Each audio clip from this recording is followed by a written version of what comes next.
has diluted the law preventing atrocities against backward classes. अत्याचार उन पर पहले भी हो रहे थे और अभी भी हो रहे हैं। Dalit boys were brutally thrashed and paraded for alleged remain dominant when it comes to UP Dalit. ना चढ़ने देंगे महाराज। ठाकुर तो ठाकुर ही है। बेइज्जत करना और अपमानित करना इस निजामपुर में जीने का एक ढंग बन गया है। अपने देश की लगभग 20 से 25% आबादी एससी कम्युनिटी बीजेपी के आखिर खिलाफ क्यों हो गई। जब 2014 के इलेक्शन हुए थे तो बीजेपी शेड्यूल कास्ट ने फुल सपोर्ट किया था, उसमें दलित से लोअर कास्ट के बहुत सारे लोग थे। लेकिन 2014 के बाद ऐसा अचानक क्या हुआ जो इस बीजेपी पार्टी के वो अगेंस्ट वर्क करने लगे। आखिर कई सारे लीडर्स हैं, उनकी डिमांड क्या है, वो क्या चाहते हैं किसी भी सरकार से, क्या पार्टी से, इसको एक रियल न्यूज एनालिसिस की तरह देखते हैं।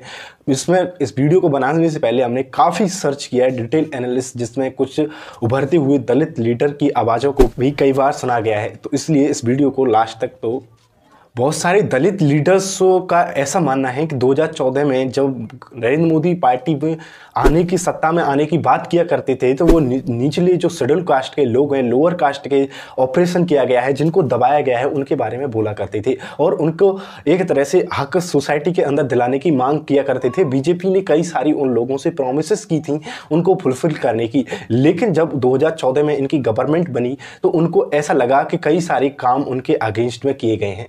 जैसे 2008 में छत्तीसगढ़ के अंदर बीजेपी की ही गवर्नमेंट थी तो उन्होंने जो शेड्यूल एससी और एसटी को जो रिजर्वेशन मिलता था वो 16% था वहाँ की नौकरियों के अंदर। लेकिन जब उन्हीं की सरकार ने उस 16% से घटा करके 12% रिजर्वेशन कर दिया, जिसकी वजह से उनको काफ़ी दुख हुआ।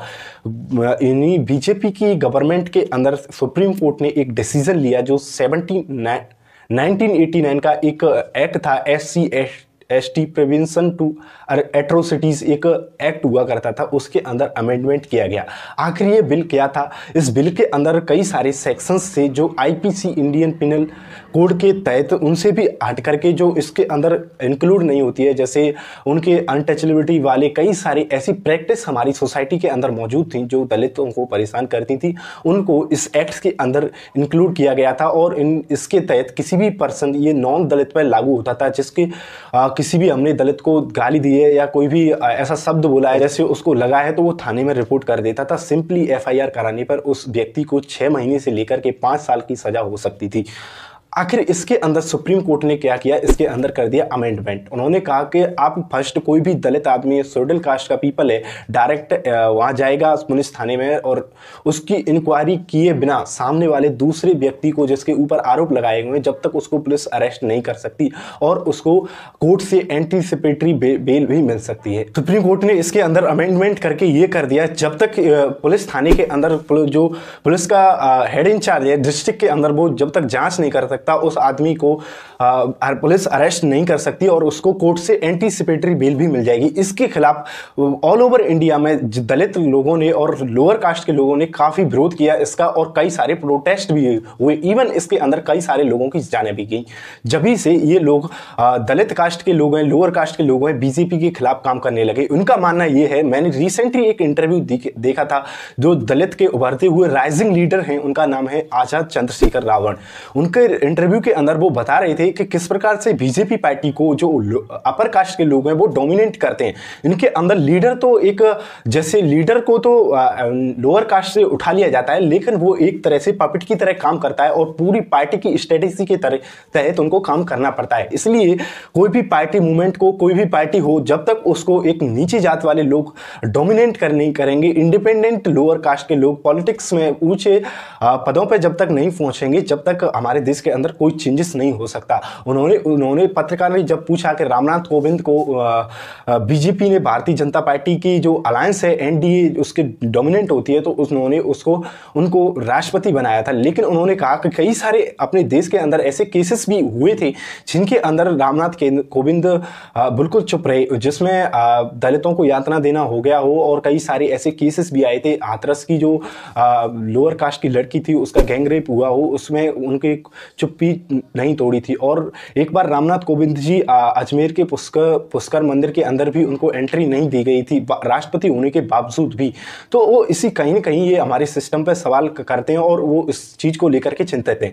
और उनको जब भी रिपीटली कई सारे लीडर्स को ये पूछा जाता है कि बीजेपी की कई सारी ऐसी स्ट्रेटेजी हैं जो उनके लिए काम कर रही हैं। जैसे रिसेंटली बीजेपी ने घर घर जोड़ो जो एससी मोर्चा है बीजेपी का, उन्होंने लॉन्च किया है। उनका मानना है इसके अंदर 11 मेंबर्स की टीम नेशनल लेवल पे, डिस्ट्रिक्ट लेवल पे, स्टेट लेवल पे, तीनों लेवल पे 11-11 मेंबर की टीम नॉमिनेट की जाएंगी, जिसके अंदर जो लोग होंगे वो एक्सपर्ट होंगे और ये सर्च करेंगे कि एससी के अंदर गवर्नमेंट की योजनाएं शेड्यूल कास्ट तक पहुंच पा रही हैं, कितनी उनको लिए बेनिफिशरी रही हैं। इस चीज़ को उनको बताने में वो लोगों को जागरूक करेंगे। तो इसी के अंदर उनको इसके बारे में भी सवाल पूछा गया, तो उन्होंने बताया कि किस प्रकार से बीजेपी एक तरह से अपर कास्ट डोमिनेटेड कास्ट है और इन्होंने ईडब्ल्यूएस का सिस्टम लगा करके अपने लिए ये रिजर्वेशन चाहते हैं, लेकिन हमारे रिजर्वेशन को बार बार ये खतरा बीजेपी से बहुत ज़्यादा है। इसलिए उनका मानना है कि अभी भी एससी जो लोअर कास्ट के लोग हैं अभी भी इतने केसेस आते हैं, लोगों को इतना जागरूक नहीं हुए हैं कि समाज में सभी एक समान एक दृष्टि से रह चुके हैं। रिसेंट सिचुएशन से ये पता तो चल जाता है कि 2024 के लोकसभा इलेक्शन में बीजेपी चाहे जितनी भी कोशिश कर ले, एससी कम्युनिटी उनको वोट नहीं करने वाली है।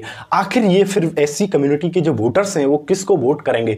उनका मानना है कि वो न तो कांग्रेस को वोट करेंगे न बीजेपी को, वो अपनी इंडिपेंडेंट पार्टियां बनाएंगे और इंडिपेंडेंट गवर्नमेंट फॉर्म करेंगे। जैसे काशीराम जी का ही एक सपना बताते हैं लोग, उनका मानना था कि जब तक एक आदिवासी लीडर मध्य प्रदेश में गवर्नमेंट नहीं बनाएगा, कई सारी स्टेट में जिनकी ट्राइबल्स की जनसंख्या ज़्यादा है उनके अंदर ट्राइबल पॉपुलेटेड मिनिस्टर नहीं बनेंगे, जब तक गवर्नमेंट इंडिपेंडेंट यानी किसी भी पार्टी से कंट्रोल हुआ नहीं बन सकता है।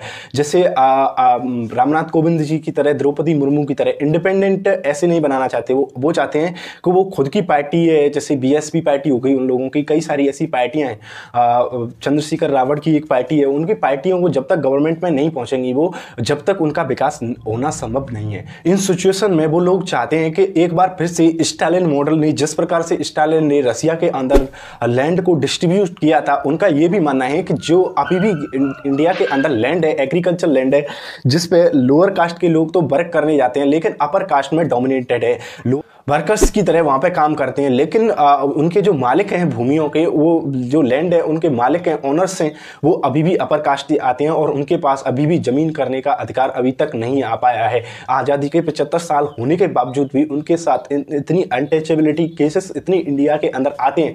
इवन राजस्थान के अंदर भी कई सारे केसेस उभर के आए हैं। उन्होंने कहा है कि वहाँ पर तो कांग्रेस की गवर्नमेंट होते हुए भी ऐसे केसेस बनते हैं, तो हम इसलिए कांग्रेस को भी सपोर्ट नहीं करते, हम उस लीडर को सपोर्ट करेंगे जो हमारे हक की बात करेगा, हमारे राइट्स के बारे में बात करेगा। आप इसके बारे में क्या सोचते हैं? एससी कम्युनिटी के जो वोटर्स हैं कृपया कमेंट करके बताइएगा। लेकिन प्लीज़ एक आपसे निवेदन है, गाली किसी को मत दीजिएगा रिजर्वेशन को लेकर के। मैं देखता हूँ सोशल मीडिया पे इतने सारे इश्यूज बने होते हैं, एक दूसरे की हम कम्युनिटी को टारगेट करने लग जाते हैं। आप तर्क दीजिए, हम भी कमेंट पढ़ेंगे तो अच्छा लगेगा। जय हिंद, मिलते हैं नेक्स्ट वीडियो में।